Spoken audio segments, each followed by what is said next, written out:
What is going on, everybody? We are back with the most inconsistent content creator in Hearthstone. This video is not really long in the making. Last week, I kind of took off on accident because life just kind of got in the way. I can't really explain why. It was nothing bad. It was just couldn't find time to make a video, and I also couldn't find a deck I wanted to do a video on. Cyclone Mage for a little bit, then Cyclone Mage kind of fell off. But I'm back today with Soul Demon Hunter, and this video actually comes from one of the qualifier matches I played in yesterday. A little background, yesterday was the Iron Forge Qualifiers. I played in one of the matches. Thought it'd be one and done. Actually got in the top 33, which is really awesome. That much better than I thought I would do. And one of the decks I brought was Soul Demon Hunter. In my second match against, I believe, Elroy Jenkins, who is an EU competitor, I accidentally played Soul Demon Hunter, and it was actually banned. I didn't know that, so we had to talk to the admin. Hey, he banned this list, I messed up. So I technically lost game one, but the game was really, really, really good, and I really want to share with you guys. So this video is going to be a voiceover of that game, and then later this week, tomorrow, Tuesday, is going to be Getting Competitive Hearthstone episode 4, and then we'll probably have a Ramp or Token Druid video, and then I think there's a spicy little collab coming later in the week, as well as hopefully a top 5 decks to climb with video in Darkmoon races. So guys, like and subscribe for that. I'm sorry that I've been so inconsistent lately, and let's get on with it and enjoy the clip.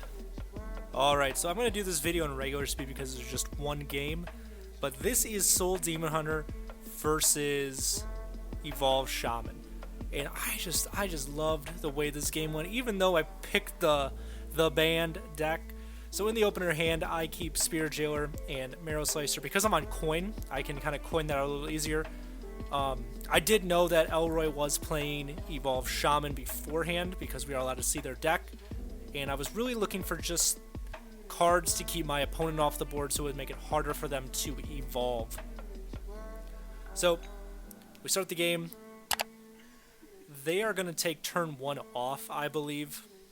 I don't think they play the... Nope, they do play the Sludge Slipper. I thought they waited for turn 2, but they play Sludge Slipper. It leaves them overloaded, and Spirit Jailer trades really cleanly into that. And so is our Hero Power. It's kind of awkward next turn, though, because we do want to play Chaos Strike to draw a card. And then we can play Panthera on 3, or we could Hero Power and then play Panthera. Luckily, they get Draconic Lackey, which is just not... It's like the worst Lackey, I think. Maybe Evolve Lackey maybe is a little worse, but it doesn't really matter. So now we have a decision to make. How do we want to take care of their board? How do we want to clear their board? And actually, that Ildari Studies is a nice draw. We're not going to play it this turn. We're going to Chaos Strike to get the card draw. And even though 2 damage... Oh, my fault. Looks like we're going to send 2 damage face. Again, I think in retrospect that is the right play. I think I made the right play in the moment because we do want to push that damage so we can make it easier for us to burst them down in the end. This version of the deck doesn't run Kayn, which I think as the qualifiers went on, I realized was kind of a mistake.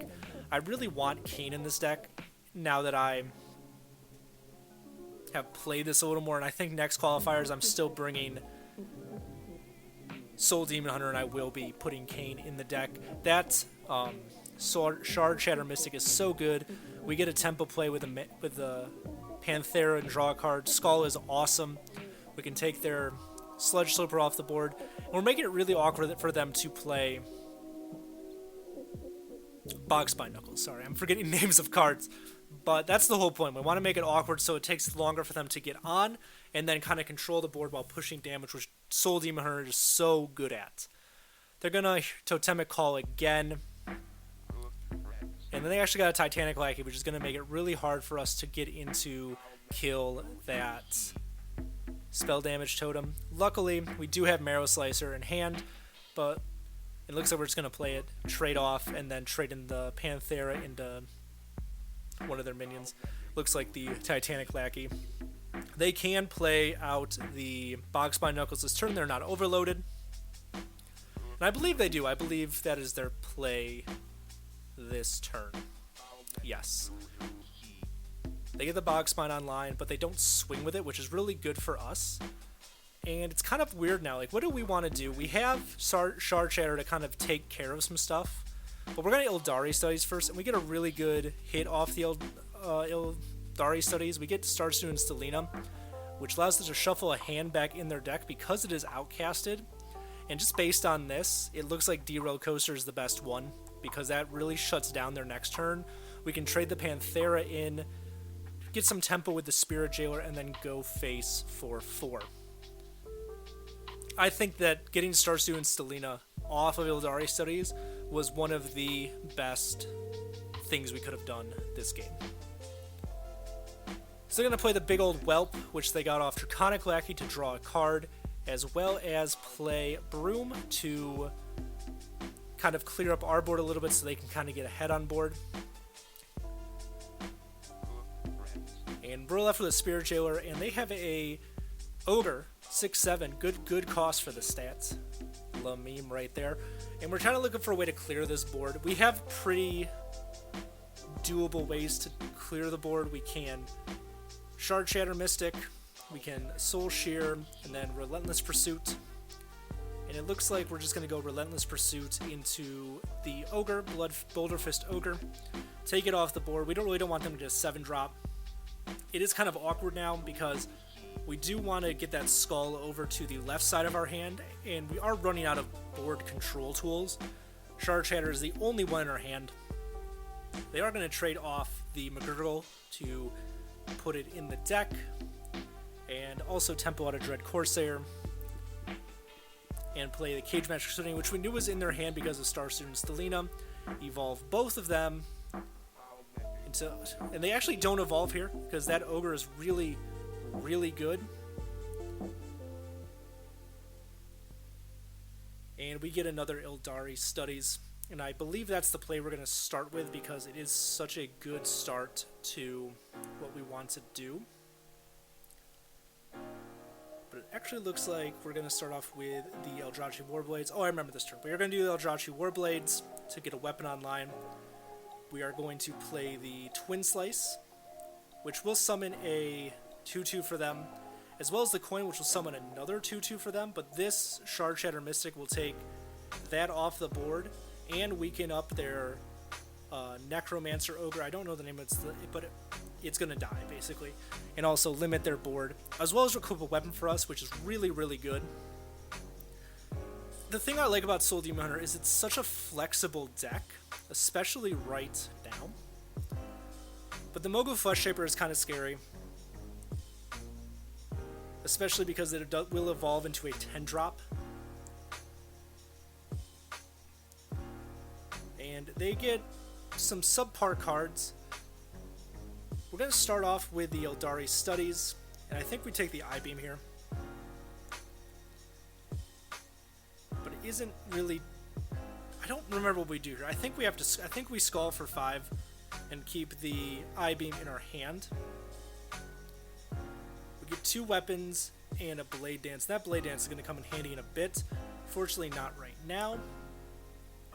And I kind of did that thinking I could keep the I-Beam low cost. Obviously, I can't because I used the Outcast effect from Skull of Gul'dan, and then it's not going to cost 2 anymore. So I'm kind of dumbfounded at what we want to do here. But we're at good life. We're not hurting yet. What we do is we're going to go face for 3, heal up to 27, set them to 19, and I believe we end up playing the Marrow Slicer to follow up, so we can set up for a decent Blade Dance with Twin Slice. We also have I-Beam and Shard Shatter Mystic to help clear off some stuff, so I think we're in a good spot, but we will take 12 this turn, and taking 12 kind of sucks. They also have the second Bogspine Knuckles and are allowed to go wider on board. Second Cage Match Custodian doesn't really matter, but they will be able to refill the board a little bit. But if we look at their hand, they only have 3 cards, so I think if we can survive a wave or 2 of Evolves, we will be in a decent situation. So we heal for 2 here with the Fragment, heal for another 2 because we draw 2. Then we get Sociologist Militia, which is huge right now because it does have 6. It summons 6 souls off the soul fragments. And we will Twin Slice as well as Hero Power to get our weapon attack up to 7, so we can Blade Dance and clear the remainder of this Scrapyard Colossus. We are at 9, which is not a good place to be, but we clear off the minions really, really well and take their board off, and we're left with a really good board of souls and militia.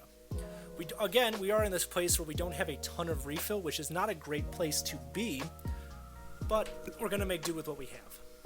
Sorry, I had to stretch there, and it might have made some weird noises, or I may have just made some weird noises because I'm a weird kind of dude.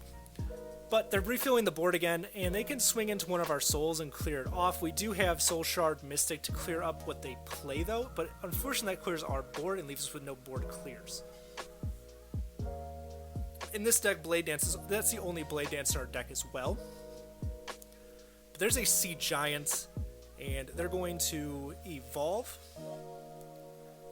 And they get a pretty good evolve. They get the Ace Hunter Kreen, which makes it so when they attack, their minions don't take any damage. And that's really, really huge. So they're going to take some value trades here. And yeah, so they're going to leave me with a 1/3/1. Luckily for us, we can trade in the soul into the 1/5.